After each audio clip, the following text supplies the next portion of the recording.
নমস্কার বন্ধুরা, আমার রান্নাঘর আপনাদের সবাইকে স্বাগত জানাই। আমি আজকে বানাচ্ছি শিম ভাজি।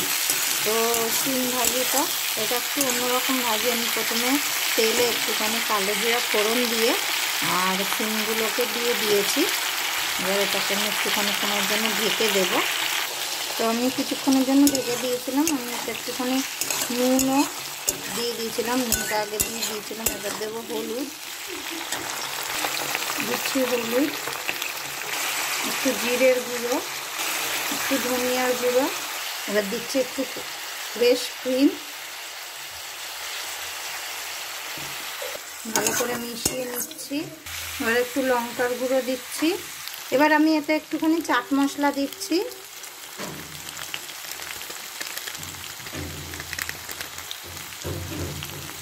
আমি কিছুক্ষণের জন্য আবারও ঢেকে দিয়েছিলাম। তো আমি আর একটুখানি দেখে নিচ্ছি। বন্ধুরা, এই যে আমার শিম ভাজা হয়ে গেছে। আমি এবার নামিয়ে নেব। শিমগুলো সিদ্ধও হয়ে গেছে। এই যে আমি নামিয়ে নিচ্ছি। বন্ধুরা, এই যে আমার শিম ভাজা নামিয়ে নিয়েছি।